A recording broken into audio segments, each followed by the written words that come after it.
ಸರ್ಕಾರಕ್ಕೆ ಬರೋ ನಿರ್ದೇಶನ ಕೇಳಿದ್ದೀವಿ. ಯಾಕೆಂದರೆ ಅವರು ಸ್ಟೇ ತಂದಿದ್ದಾರೆ, ಇವರು ಬಿಡ್ಲಿಕ್ಕಿಲ್ಲ ಅಂತ ಏನೋ ಕೂತಿದ್ರಂತೆ. ಸರಿ, ಹಾಗಾಗಿ ಇಂಥ ಸಂದರ್ಭದಲ್ಲಿ ಏನು ಮಾಡಬೇಕು? ಸರ್ಕಾರಿ ಆದೇಶನೇ ಕೊಡಬೇಕು ಅಂತ ಏನಿಲ್ಲ. ಅವರು ಬಂದು ರಿಪೋರ್ಟ್ ಮಾಡಿಕೊಂಡಾಗ ಅದಕ್ಕೆ ನಾವು ಸರ್ಕಾರಕ್ಕೆ ಒಂದು ನಿರ್ದೇಶನ ಕೊಡಿ, ನಾವೇನು ಮಾಡಬೇಕು ಈ ಸಂದರ್ಭದಲ್ಲಿ ಅಂತ ಕೇಳಿದ್ದೀವಿ. ನೀವು ಕೊಡಬೇಕಾಗುತ್ತೆ ಅಂತ ಇಲ್ಲ, ನಾವು ಯಾರಿಗೂ ರಿಲೀವ್ ಮಾಡೋದಿಲ್ಲ. ಮೂಮೆಂಟ್ ಆರ್ಡರ್ ಇಲ್ಲ, ಈಗ ಪದ್ಧತಿನೇ ಇಲ್ಲ. ಇಲ್ಲ ಯೂಶುವಲಿ ರಿಲೀವ್ ಮಾಡ್ತೀವಿ. ಒಂದೇ ಜಿಲ್ಲೆಯಲ್ಲಿ ಇರೋದ್ರಿಂದ ಈಗ ನಮ್ಮ ತಹಶೀಲ್ದಾರ್ ಈ ತಾಲೂಕಿಂದ ಇನ್ನೊಂದು ತಾಲೂಕು ಹೋಗ್ಬೇಕು, ರಿಲೀವ್ ಮಾಡ್ತೀವಿ. ರಿಲೀವ್ ಮಾಡದೆ ಹೋಗಿ ರಿಪೋರ್ಟ್ ಮಾಡ್ಕೊಳಕ್ಕೆ ಬರೋದಿಲ್ಲ. ಸರಿ, ಈಗ ಶಾಸಕರು ಕೂಡ ಮುಳಬಾಗಿಲು ಕೂಡ ಅಷ್ಟೇ, ಅಲ್ಲಿ ಆರ್ ಎಫ್ ಇವತ್ತು ನಾನು ಡೈರೆಕ್ಷನ್ ಈಗ DCFಗೂ ಹೇಳಿದೆ, ಅವರು ಬಾಗ್ಲೇ ಹಾಕೊಂಡು ಹೋಗ್ಬಿಟ್ಟಿದ್ದಾರೆ. ನೋಡಿ, ಸಾರ್ವಜನಿಕ ಆಸ್ತಿಯನ್ನ ಯಾರೂ ಕೂಡ ಬೀಗ ಹಾಕೊಂಡು ಹೋಗ್ಲಿಕ್ಕೆ ಅವಕಾಶ ಇಲ್ಲ, ಅದು ತಪ್ಪು.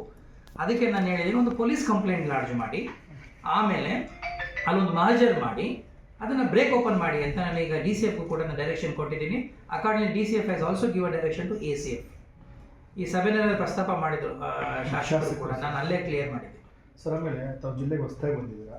15ನೇ ತಾರೀಕು ಒಂದು ಬಿಗ್ ಚಾಲೆಂಜ್ ಇರುತ್ತೆ ಸರ್, ಜಂಟಿ ಸಭೆ. 15ನೇ ತಾರೀಕು ಹೌದು. ಕೋಲಾರ ಜಿಲ್ಲೆಯ ಮುಳಬಾಗಿಲು ನಗರಸಭೆಯಲ್ಲಿ ಅಧ್ಯಕ್ಷರ ಒಂದು ಹೊರತಾಗಿ ಅವರ ಒಂದು ಗಂಡ ಒಂದು ಅಧಿಕಾರ ಡೈರೆಕ್ಷನ್ ಕೊಟ್ಟಿದ್ದೀನಿ. ಆಮೇಲೆ ಮತ್ತೆ ಜಿಲ್ಲೆಯಲ್ಲಿ ಸಾಕಷ್ಟು ಸ್ಥಳೀಯ ಸಂಸ್ಥೆಗಳಲ್ಲಿ ಈ ತರ ಒಂದು ಆಗ್ತಾ ಇದೆ ಸರ್. ಕೋಲಾರ ಜಿಲ್ಲೆ ಅಂದರೆ ಪ್ರಾಕ್ಸಿ, ಯಾರು ಅವರ ಎಲೆಕ್ಟ್ ಆಗಿದೆ ಅವ್ರ ಬದಲೇ ಗಂಡನೋ ಇನ್ಯಾರೋ ಅಧಿಕಾರ ನಡೆಸ್ತಕ್ಕಂಥ, ಅದು ಆ್ಯಕ್ಚುಲಿ ತಪ್ಪೋದು, ಕಾನೂನು ಬಾಹಿರ. ಯಾವುದೇ ಕಾರಣಕ್ಕೂ ಆ ರೀತಿಯಾದಂಥ ಒಂದು ಬದಲಿ ವ್ಯವಸ್ಥೆ ಅಥವಾ ಪರ್ಯಾಯ ವ್ಯವಸ್ಥೆ ಮಾಡಲಿಕ್ಕೆ ಅವಕಾಶ ಇಲ್ಲ. ಇದು ನಿಯಮ ಪ್ರಕಾರ, ಕಾನೂನು ಪ್ರಕಾರ ಯಾರು ಚುನಾಯಿತರಿರ್ತಾರೆ, ಆ ಚುನಾಯಿತ ಅಧ್ಯಕ್ಷ ಆಗಿರಲಿ ಉಪಾಧ್ಯಕ್ಷರಾಗಲಿ ಅವರೇ ಏನೋ ಅವರ ಒಂದು ಕರ್ತವ್ಯನ ನಿಭಾಯಿಸಬೇಕು ವಿನಃ ಅವರಿಗೆ ಪರ್ಯಾಯವಾಗಿ ಅಥವಾ ಬದಲಿ ವ್ಯವಸ್ಥೆಯನ್ನು ಮಾಡ್ಕೊಳ್ಳೋಕೆ ಅವಕಾಶ ಇಲ್ಲ. ತಾವು ನನ್ನ ಗಮನಕ್ಕೆ ತಂದಿದ್ದೀರಿ, ಈಗಾಗಲೇ ನಿರ್ದೇಶನ ಕೊಟ್ಟಿದ್ದೀನಿ PD ಅವರಿಗೆ.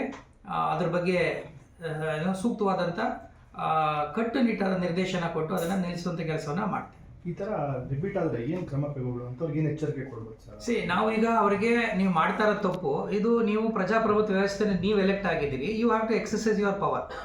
ಅದು ನಿಮ್ಮ ಪವರ್ನ ಇನ್ನೊಬ್ಬರ ಮೂಲಕ ಮಾಡಿಸೋದು ಅದು ಸರಿಯಾದ ಕ್ರಮ ಅಲ್ಲ ಅಂತಲೂ ಕೂಡ ಹೇಳಿದ್ದೀವಿ. ಕಾನೂನಲ್ಲಿ ಹೀಗೆ ಮಾಡಬೇಕು ಅಂತೇನಿಲ್ಲ.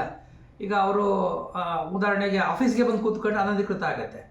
ಸೊ ಅದು ಅಂಥದ್ದೆಲ್ಲ ನಾವು ಒಪ್ಪಲಿಕ್ಕೆ ಬರೋದಿಲ್ಲ. ಹಾಗಾಗಿ ನಿಯಮ ಪ್ರಕಾರ ಏನು ನಾವು ಕ್ರಮ ತಗೋಬೇಕು ಅದನ್ನು ಇನಿಷಿಯೇಟ್ ಮಾಡ್ತೀವಿ. ಮುಳಬಾಗಿಲು ನಗರಸಭೆಯಲ್ಲಿ ಆಫೀಸ್ಗೆ ಬಂದು ಕೂತ್ಕೊಳ್ತಾರೆ. ಅದೇ ನೀವು ಹೇಳಿದ್ರೆ ನನಗೂ ಗೊತ್ತಾಗಿದ್ದು, ಈಗಾಗಲೇ ಅದ್ರ ಬಗ್ಗೆ ಕ್ರಮ ತಗೊಂಡಿದ್ದೀನಿ. I just find out. Disqualification ಅಂತ ಇರ್ತಾರೆ ಸರ್, ಪಂಚಾಯತಿಗಳಲ್ಲಿ ಡಿಸ್ಕ್ವಾಲಿಫಿಕೇಶನ್ ಮಾಡ್ತಾರೆ ಮೆಂಬರ್ಸು, ಅದರಲ್ಲಿ ನಗರಸಭೆಗಳು ಅದನ್ನ ಮಾಡಲಿಕ್ಕೆ ಇಲ್ಲ, ಅದನ್ನ ಪ್ರೂವ್ ಆಗಬೇಕು.